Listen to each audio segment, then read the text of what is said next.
पटेल प्रहलाद भाई। नमस्कार, world news में आज अमेरिका के नए टैरिफ फॉर्मूले से वैश्विक शेयर मार्केट में भारी तबाही मच गई है।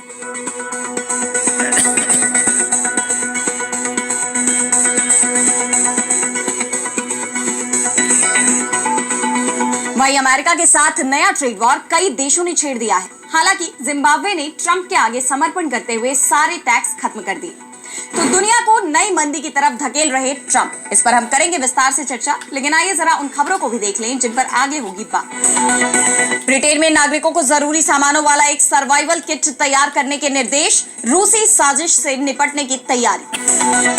फलस्तीनी रेड क्रिसेंट सोसाइटी के काफिले पर इजरायली सेना ने किया हमला, स्वास्थ्य कर्मियों की मौत, इजरायल ने मानी गलती। बलूचिस्तान की शेरनी के नाम से प्रसिद्ध महरंग बलूच ने जेल से भरी हुंकार, घबराई पाक सरकार। और चलते चलते में देखेंगे चीन में तेजी से पैर पसार रहा है मोटापा, 2030 तक 65% आबादी होगी पीड़ित। इन सभी खबरों पर हम आगे विस्तार से करेंगे बात, लेकिन पहले एक नजर हेडलाइंस पर। This be the start of Canada में इस महीने होने वाले संसदीय चुनाव से पहले जस्टिन ट्रूडो की लिबरल पार्टी को याद आए हिंदू, प्रधानमंत्री मार्क कार्नी चुनाव से पहले मंदिर पहुंचे। फिलीपींस के पूर्व राष्ट्रपति रोड्रिगो डुटर्टे की गिरफ्तारी के बाद अब व्लादिमीर पुतिन और बेंजामिन नेतन्याहू भी घबराए, दोनों पर डुटर्टे की तरह युद्ध अपराध के आरोप। सऊदी अरब में क्राउन प्रिंस मोहम्मद बिन सलमान के आदेश के बाद 14 देशों के लिए कई वीजा श्रेणियों पर लगा प्रतिबंध, सूची में पाकिस्तान और बांग्लादेश के साथ भारत का नाम भी शामिल। ईरान समर्थित हुती विद्रोही समूह की नजर अब अफ्रीका पर, सोमालिया के अल शबाब जैसे जिहादी संगठनों के साथ गठजोड़ कर प्रभाव बढ़ाने की कोशिश। तो अमेरिका के राष्ट्रपति डोनाल्ड ट्रंप ने जब से नए टैरिफ लगाने का ऐलान किया है, पूरी दुनिया में उथल पुथल मच गई है। नए ट्रेड वॉर शुरू होने की आशंका खड़ी हो गई है, जिसमें अब वैश्विक अर्थव्यवस्था लुढ़कती दिखाई दे रही है। ऐसा लग रहा है कि अपनी जिद में ट्रंप दुनिया को नई मंदी की तरफ धकेल चुके हैं। सोमवार को ही हिंदुस्तान समेत दुनिया के कई देशों के शेयर बाजारों में बड़ी गिरावट देखी गई।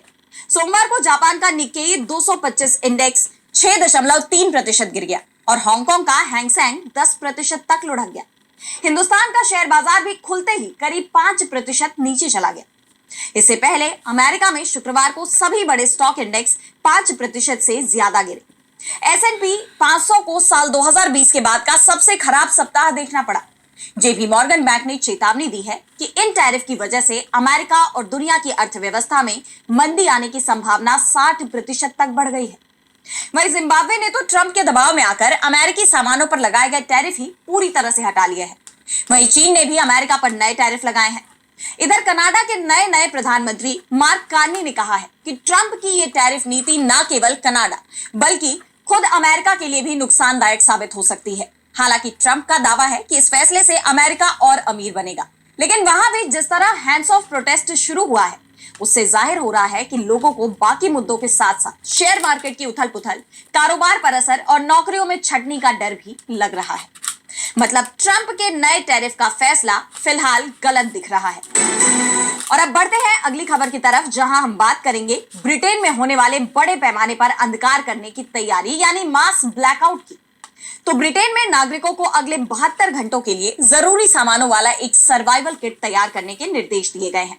ब्रिटिश अखबार डेली मेल में कुछ ब्रिटिश खुफिया एजेंट्स के हवाले से ये लेख छापा गया है। इसके सामने आने के बाद से यूरोप की राजनीति में भूचाल सा आ गया है। सवाल उठ रहे हैं कि क्या ब्रिटेन में मास ब्लैकआउट होने वाला है? आखिर इस तरह की चेतावनी, और वो भी खुफिया एजेंट्स की तरफ से, क्यों जारी की गई? इसके पीछे की वजह रूस की बड़ी साजिश को बताया जा रहा है।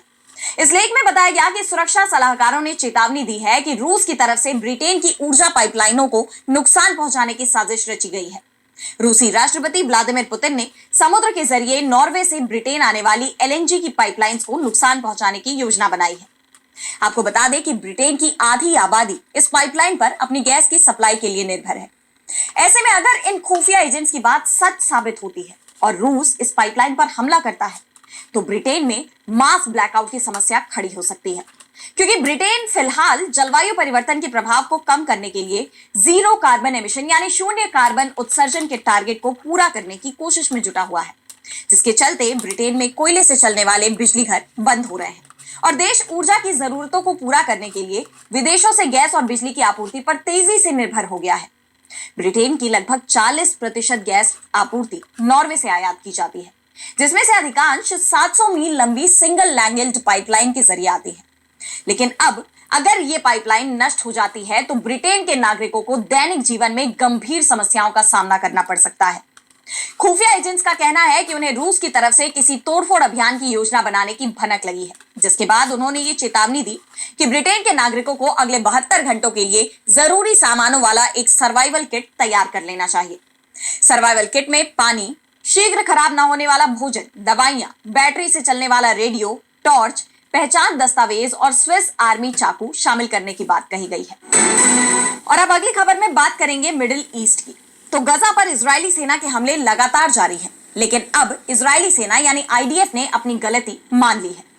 दक्षिणी गजा में 23 मार्च को हुई एक दुखद घटना को लेकर इजरायली सेना ने स्वीकार किया कि उनके सैनिकों की गलती से आपातकालीन सेवा के 15 कर्मचारी मारे गए। इस हमले में फलस्तीनी रेड क्रिसेंट सोसाइटी यानी पीआरसीएस के एम्बुलेंस काफिले, संयुक्त राष्ट्र की एक कार और गजा के सिविल डिफेंस के एक दमकल ट्रक पर रफा के पास गोलीबारी की गई। इजरायली डिफेंस फोर्सेस यानी आईडीएफ ने शुरू में दावा किया था कि ये काफिला अंधेरे में बिना हेडलाइट या फ्लैशलाइट के संदिग्ध रूप से आगे बढ़ रहा था और इसकी आवाजाही की सेना को पहले से सूचना नहीं थी।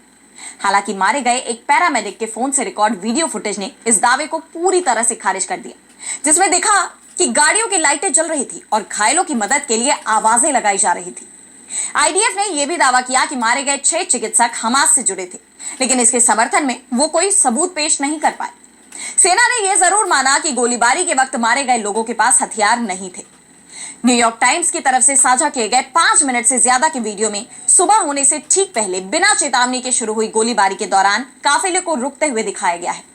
इसमें पैरामेडिक रेफत रादवान को अंतिम प्रार्थना करते हुए दिखाया गया और फिर इजरायली सैनिकों की आवाजें सुनाई दी। आईडीएफ के एक अधिकारी ने बताया कि सैनिकों ने पहले हमास के 3 सदस्यों वाली एक कार पर गोलीबारी की थी। इसके बाद एम्बुलेंस के उस ओर बढ़ने पर एयर सर्वेलांस ने सैनिकों को काफिले के संदिग्ध व्यवहार की सूचना दी। सैनिकों ने एम्बुलेंस को खतरा समझकर गोलीबारी शुरू कर दी। हालांकि इस बात का कोई प्रमाण नहीं मिला कि आपातकालीन टीम के किसी सदस्य के पास हथियार थे। इस घटना ने अंतर्राष्ट्रीय स्तर पर विवाद को जन्म दे दिया है। और अब अगली खबर में बात करेंगे पाकिस्तान की।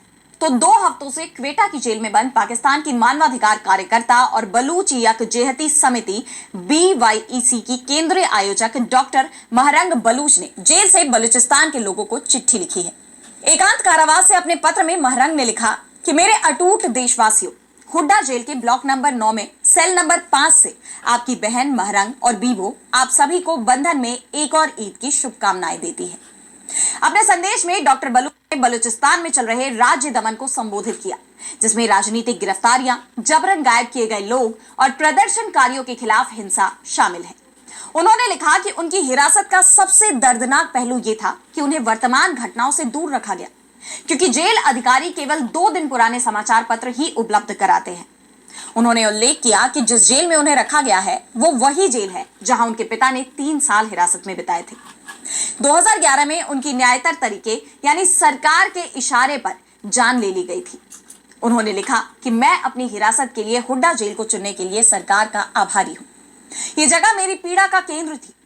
उन्होंने लिखा कि ये मेरी जीवन की इच्छा रही है कि मैं उस जगह जाऊं जहां मेरे पिता को रखा गया था और जहां उन्हें प्रताड़ित किया गया था। मैं उस अंतिम क्षण का अनुभव करना चाहती थी जो उनका अंतिम क्षण था। डॉक्टर बलोच ने 21 मार्च की घटनाओं का भी जिक्र किया, जब पाकिस्तानी सेना ने क्वेटा में शांतिपूर्ण विरोध प्रदर्शन पर गोलीबारी की थी, जिसमें 13 वर्षीय नेमातुल्ला और 20 वर्षीय हबीब बलोच की मौत हो गई थी। बता दें कि पाकिस्तान सरकार ने सार्वजनिक व्यवस्था भंग करने के आरोप में महरंग बलूच को गिरफ्तार किया था। महरंग बलूच बलूचिस्तान के उन हजारों परिवारों का प्रतिनिधित्व कर रही हैं जिनके अपनों को पाकिस्तानी सेना ने मार डाला या अगवा कर लिया। अपने पत्र के अंत में डॉक्टर बलूच ने लिखा कि इस ईद पर मैं गायब हुए लोगों के परिवारों के साथ प्रेस क्लब के बाहर खड़ी नहीं हो सकती, लेकिन इस जेल की सेल नंबर 5 से मैं उनके मौन विरोध में शामिल हूं। और अब चलते चलते में बात करेंगे चीन में तेजी से पैर पसार रही नई बीमारी की। तो लगभग 5 साल पहले यानी साल 2019 में कोरोना वायरस ने पूरी दुनिया को हिलाकर रख दिया था, जिससे लाखों लोगों की जान चली गई और कई देशों को लंबे वक्त तक इसके प्रभावों का सामना करना पड़ा। और इस महामारी की शुरुआत चीन से हुई थी और अब एक बार फिर चीन में एक नया रोग फैल रहा है जिसने सबकी चिंता बढ़ा दी है। चीन अब एक नए स्वास्थ्य संकट का सामना कर रहा है। इस बीमारी का नाम है मोटापा। इस बार ह्यूमन मेटान्यूमोवायरस यानी HMPV वायरस ने चीन में तेजी से पैर पसारने शुरू कर दिए हैं। यह खुलासा चीन के राष्ट्रीय स्वास्थ्य आयोग ने किया है। रिपोर्ट में बताया गया कि इस बीमारी से पहले देश में उच्च रक्तचाप, मधुमेह और हृदय संबंधी समस्याओं जैसी पुरानी बीमारियों के मरीजों में जबरदस्त इजाफा हुआ है। ऐसे में आबादी में मोटापे की समस्या भी उतनी ही तेजी से बढ़ रही है। अगर इस हालात पर काबू नहीं पाया गया तो 2030 तक पूरे चीन की 65% आबादी बीमारी में, बल्कि पड़ोसी देशों में भी सामने आ रहे हैं। पिछले साल राष्ट्रीय स्वास्थ्य आयोग यानी NHC और अन्य सरकारी विभागों ने इस समस्या से निपटने के लिए 3 साल की योजना शुरू की, जिसमें आहार और व्यायाम संबंधी सिफारिशें शामिल हैं। पिछले महीने इसने देश भर के अस्पतालों में वेट मैनेजमेंट क्लिनिक शुरू करने की योजना की घोषणा करके अपनी कोशिशों को और आगे बढ़ाया। चीन में इस कोशिश के अच्छे